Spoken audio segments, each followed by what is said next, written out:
Vascaíno do Cerrado. Fala galera vascaína, eu sou o Thiago Fontes, falo direto de Brasília, Distrito Federal. Tô aqui para trazer a ressaca do dia seguinte, de uma vitória importante em um clássico contra o Botafogo, que coloca o Vasco em condições de se classificar nesse lixo desse campeonato carioca. Para mim, continua um campeonato lixo. Para mim, a maior importância disso é garantir a vaga na Copa do Brasil do ano passado, do ano que vem, né? E vamos falar de Vasco. Eu só vou pedir para você deixar o joinha, deixa o like, se inscreve no canal, que é importante para ele ser indicado no YouTube. Tô aqui, ó, com a minha camisa 777, é meu ovo para aquelas pessoas que acham que o cara só fala da empresa quando o Vasco perde. Não, para mim isso aqui é um lixo. Isso aqui é um atraso para o Vasco da Gama.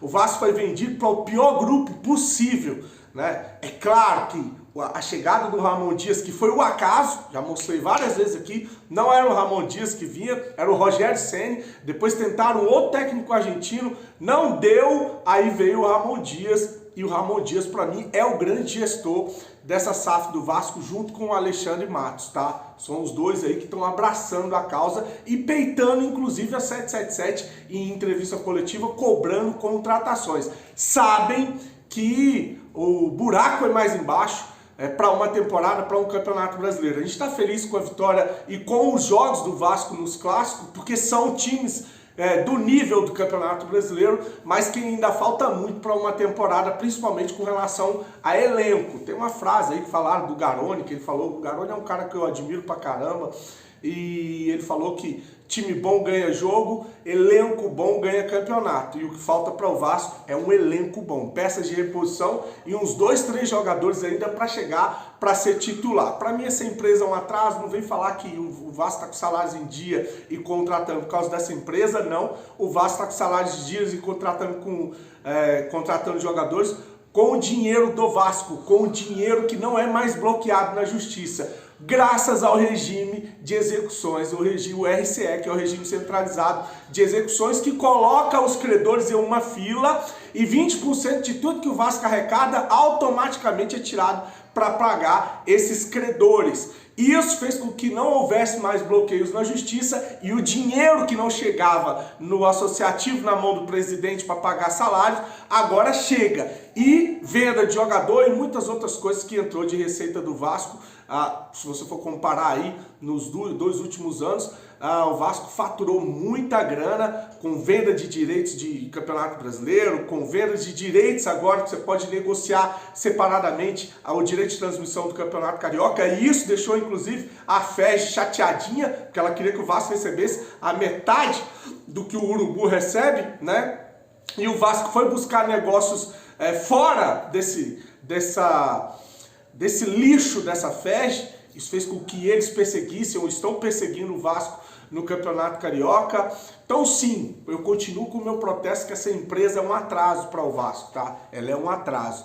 Agora, eu quero, antes de começar a trazer notícias, falar sobre a arbitragem. Teve um ou outro otário, que é normal, né? Quem não acompanha o meu canal, né? Quem não sabe que eu venho aqui, inclusive em lances que às vezes falam que é em favor do Vasco e que eu vejo que não é, eu venho aqui e falo que não é, sem problema algum. Aí vem um otário ou outro para dizer que, eu sou seletivo, você agora não falou de arbitragem.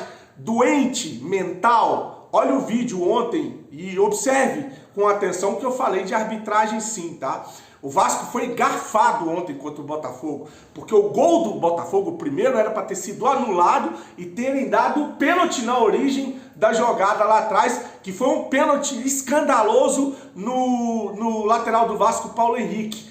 Porque, o jogador encostado fora da área, dentro da área, ninguém nem toca a bola, tem um que vem de voadora quase. Dá uma alavanca, os caras fazem um sanduíche do jogador, o Vasco sequer chamou para ir analisar a jogada. Era pênalti pro Vasco e anular o gol do Botafogo. São 2 gols de vantagem. 2, você deixa de fazer e o adversário fez. Claro que eu falei de arbitragem. Agora estão dizendo sobre lances polêmicos na partida. Um deles, a entrada do Paulo Henrique, que eu vou colocar aqui.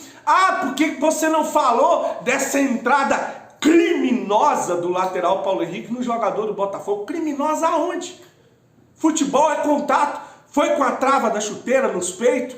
Teve alguma entrada desonesta? Você viu o jogador do Botafogo sair machucado? Era um lance de perigo de gol? Não, foi uma entrada que ele passou um pouco da conta, chegou firme no jogador, né, atrasado, e chocou exatamente uma falta para cartão amarelo. Entrada criminosa é essa daí, ó, do jogador do Nova Iguaçu em cima do Rossi, que já tinha amarelo inclusive, e dá na canela do Rossi, que quase dá uma lesão pior, porque podia travar a perna ali, até quebrar, fraturar a perna do jogador, e que chega a machucar, sair sangue da canela do Rossi. Isso é uma entrada criminosa, e o juiz sequer deu falta. Não é que o juiz deu amarelo como deu pro jogador do Vasco, ele sequer deu falta. Entrada criminosa é a cotovelada que o Capasso tomou na primeira rodada do Campeonato Brasileiro, que abriu um corte que deu 8 a 10 pontos na cabeça do jogador, que ficou todo ensanguentado. Sequer falta foi marcada. Quem dirá amarelo e vermelho. Isso é que é entrada criminosa. Agora, uma entrada de jogo que realmente ele passou um pouco do limite e tomou amarelo, chegou a beirar o limite, sim, que aí é interpretativo. Se machuca o jogador do Botafogo, tomar um cartão vermelho, aí sim. Agora não vem com essa... que você é seletivo, você fala... e o pênalti. Estão dizendo que ainda ficam brigando com a imagem.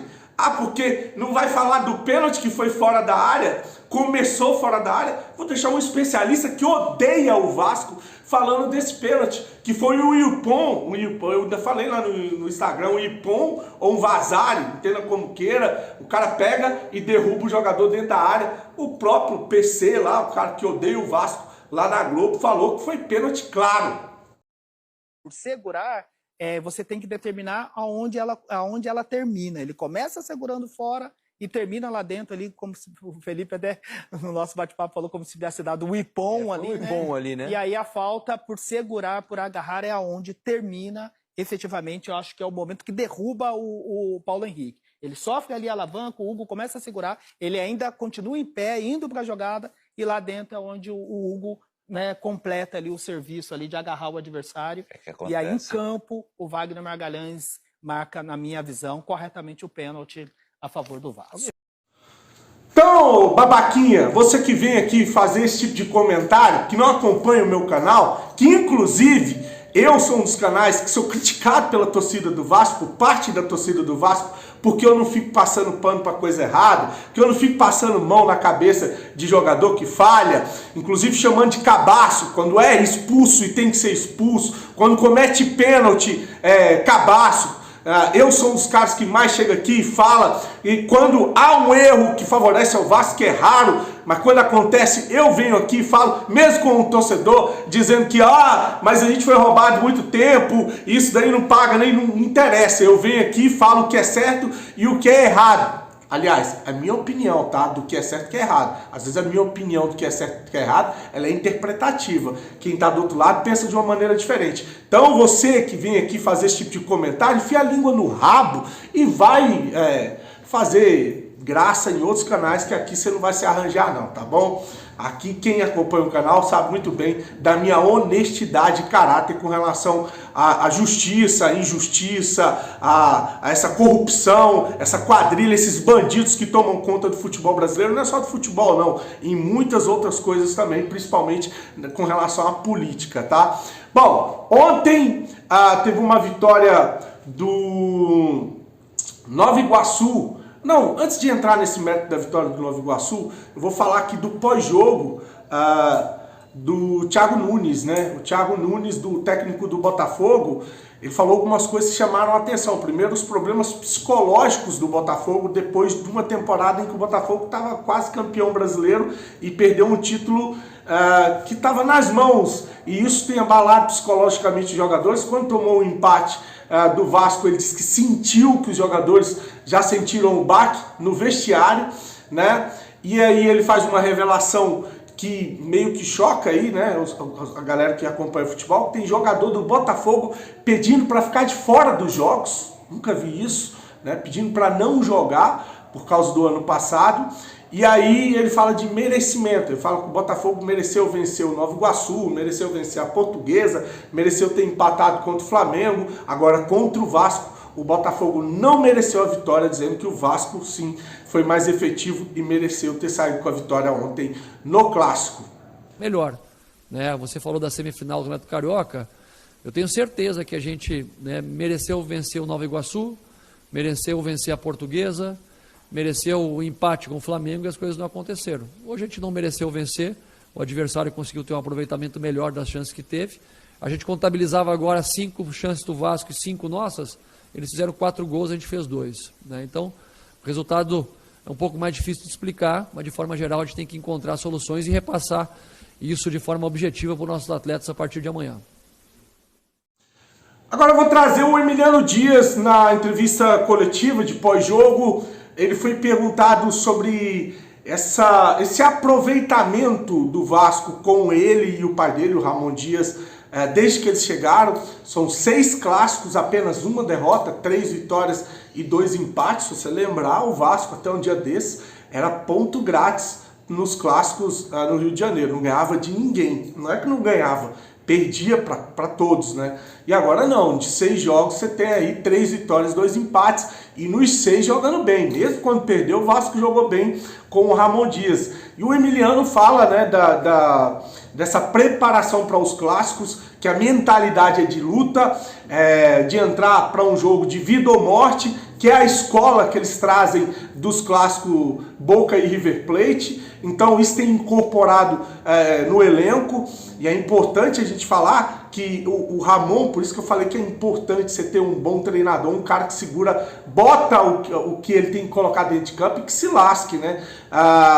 O Vasco insistiu muito com os jogadores da base. A gente chegava aí para o Campeonato Brasileiro com 60%, 70% do time formado por jogadores da base, né? Figueiredo, Peck, sei lá, o moleque Ricardo Graça, Bruno Gomes, Andrei, insistiam demais nos moleques da base na temporada. Uma das coisas que o Ramon Dias cortou logo que chegou foi isso. É só jogador cascudo, só jogador experiente, né? Ele pouco dá chance para jogadores da base.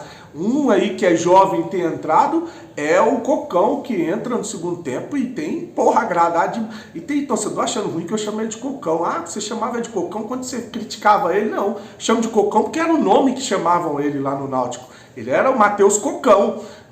E aí eu continuo chamando ele de Cocão. Chamei quando eu falei que ele era um jogador que era a 4ª, 5ª opção no time da 3ª divisão do Campeonato Brasileiro, que é o Náutico, e continuo chamando ele de Cocão agora que eu falo que ele tá jogando um belo futebol. É um jogador que sempre entra em roubadas. Ontem não, ele entrou numa situação melhor e sempre dá conta do recado com relação à marcação, reposição de bola. Ontem dando toque lindo de 3 dedos no gol do Vasco. Então assim, chamei de Cocão e continuo chamando de Cocão, que era o nome que ele era chamado, tá? Mesmo quando critiquei e agora quando elogio. E aí o Ramon gosta de jogadores experientes, o Verratti, o Medel, o Payet. O futebol que o Payet tá jogando, cara, que é isso? Aquela bola que ele domina, tá? Eu vou botar o vídeo aí, se eu achar ele, que é comparado até com o domínio lá do Zidane, né? Da França, que já domina saindo para jogar. Ontem narradores aí, ou comentaristas esportivos que criticaram para um caramba a contratação do Zidane, do Payet, e eu elogiei a contratação do Payet, e eu falei que merecia sim ser recebido da maneira que foi recebido, e eu falei esse ano que ia ser o ano dele, que ele ia voar, com um monte de vascaínos falando que não, que esse cara joga nada. O cara, pra mim, nesse início de temporada, é o melhor 10 em atividade do Campeonato Brasileiro. Me pega um 10 que tá jogando mais que o Payet. Ah, é o Campeonato Carioca. Meu amigo, o Campeonato Carioca tem o campeão da Libertadores e o time que tem elenco para ser campeão de tudo esse ano. Né? Então, isso não é conversa. Isso não é. Ah, o Campeonato Carioca não é parâmetro. Se jogar contra Flamengo e Fluminense não for parâmetro, eu não sei o que é parâmetro para você. Tá? Então, hoje, se você for pegar o Palmeiras, lá com o 10 do Palmeiras, né? que é o Rafael Veiga, acho que é o Veiga, né? Se você for pegar o Flamengo com o Arrascaeta, se você for pegar o Fluminense com o Ganso e o Renato Augusto, se você for pegar o Grêmio, o Inter, o Atlético Mineiro, o melhor 10, o cara que tá jogando mais bola no meio de campo hoje é o Payet, cara. O que o Payet tá fazendo com domínio de bola, com passe, distribuição, assistência, não dá para comparar com outros jogadores. Se isso vai continuar, não sei, tô falando de momento. No momento, ele é o melhor 10 em atividade do Campeonato Brasileiro, tá? Então, o Ramon sobre trazer esses jogadores cascudos com mais responsabilidade, jogadores como o Galdamez, que não é tão coroa, até jovem, tem 27 ou 28 anos, se eu não me engano, mas um jogador que jogou na Europa, né, tava lá no Genoa, critiquei sim, critiquei, cheguei a falar, eu não sou hipócrita não, cara, às vezes a gente erra também. Falei que o Galdamez é um jogador que não era preterido no Genoa, não tinha espaço, que foi emprestado para um time que estava jogando na segunda ou terceira divisão do Campeonato Italiano e lá não deu certo também. Chegou no Vasco, entrou, encaixou e jogou. Tenho que elogiar, tenho que falar que está jogando muita bola, que é um jogador que no meio de campo é diferente, ainda mais porque ele tem ali a parceria com o chileno, o Medel, que era companheiro de seleção, tem outros jogadores como o Payet, que joga ou se entendem dentro de campo, junto com o Piton. Então não tenho problema nenhum com vir aqui e dizer que não, eu estava errado quando eu critiquei o jogador, ele joga muita bola. Eu não costumo criticar jogador assim, individualmente, eu costumo criticar o modus operandi, a maneira de contratar. É pegar um jogador reserva, é pegar um jogador que não tem espaço no outro time, é um jogador que está em viés de baixa. Eu quero contratação de jogadores que estão bem, que é o titular do time que está jogando pra caramba. Aí sim eu venho aqui e elogio a contratação. Agora, com relação ao jogador, não, porque eu nem conhecia, nem conheço, na verdade. O Payet eu não conhecia. O Payet eu não conhecia muito, eu elogiei, né? Muita gente, como é que você não conhecia o Payet? Eu não conhecia, eu não acompanhava muito futebol internacional. Passei a acompanhar do ano passado para esse ano. Não acompanhava tanto, só era futebol nacional. Enfim, o Vasco tem um time mais cascudo, mais experiente, com algumas peças, alguns jogadores. A gente pode ser competitivo sim no Campeonato Brasileiro. Um meia, né, para ser opção, com o Payet. Um atacante, para ser opção, com o Verratti, atacante de lá, de velocidade. Acho que uns 3, 4 ali para chegar. 3 para ser titular e mais um aí para compor elenco. A gente tem um time mais qualificado para o Campeonato Brasileiro. Vai ganhar título? Não sei, mas a gente vai ter um time mais qualificado para o Campeonato Brasileiro. Eu vou deixar aí eu vou deixar no final o Emiliano Dias falando dessa garra, dessa vontade aí dos jogadores, comparando ao clássico argentino. Só atualizar uma informação: o Nova Iguaçu venceu ontem 2-1 ao Audax, né? Gol do Carlinhos de novo, porque Carlinhos é artilheiro do Campeonato Carioca, 8 gols. Cara, todo jogo esse Carlinhos faz gol, bom atacante esse Carlinhos.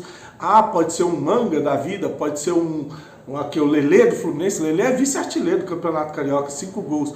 Pode ser um Lelê, não dá certo, não sei o que ele pode ser, mas sei que ele está sendo o artilheiro do Campeonato Carioca, é o melhor jogador, o melhor atacante do Nova Iguaçu, e todo jogo bota a bola para dentro. Venceu ontem, passou o Vasco, foi a 18, mesma pontuação do Flamengo, tem um jogo a menos, o Vasco tem 16, e aí o desenho é esse: Fluminense, Flamengo, Nova Iguaçu e Vasco. Se terminasse assim, era Fluminense e Vasco na semifinal, Flamengo e Nova Iguaçu. Mas ainda tem 2 jogos para concluir, para o Vasco garantir essa classificação primeiro, depois a gente vê quem é que a gente vai enfrentar. Independente de quem a gente vai enfrentar em semifinal e final, é o Flamengo e o Fluminense, e tem que jogar melhor que eles para poder superar. O importante é garantir a vaga na Copa do Brasil e dar uma banana para essa FERJ, para essa federação e essas emissoras safadas que estão coladas com essa federação imunda, beleza? Vou deixar o Emiliano Dias aí para finalizar, desejando para você um dia abençoado, um grande abraço, fique com Deus, se inscreve no canal, saudações vascaínas. Desde que você e o Ramon chegaram aqui no Vasco, o Vasco só perdeu um clássico. Foram 3 vitórias, 2 empates e 1 derrota. Como é que é a preparação para um clássico? Como é que é vencer o clássico? Qual é o diferencial do Vasco que o Vasco tem tido nesses clássicos? Mesmo quando não ganha, tem boas atuações, na maioria das vezes foi superior aos adversários. Como é que é essa preparação e como é que é tudo para o clássico que o Vasco consegue se mostrar superior aos adversários? Muy buenas tardes. Nada, siempre falamos lo mismo, tanto con Ramón como el grupo, que el clásico es vida o muerte. El clásico no, a veces puede no jugar tan bien, pero você sabe que tiene que luchar y ganar. Venimos de una escuela que es River Boca, que você perde y muere. Entonces, esa mentalidad que el grupo está adquiriendo y seguimos luchando. Y vamos a seguir luchando hasta el final.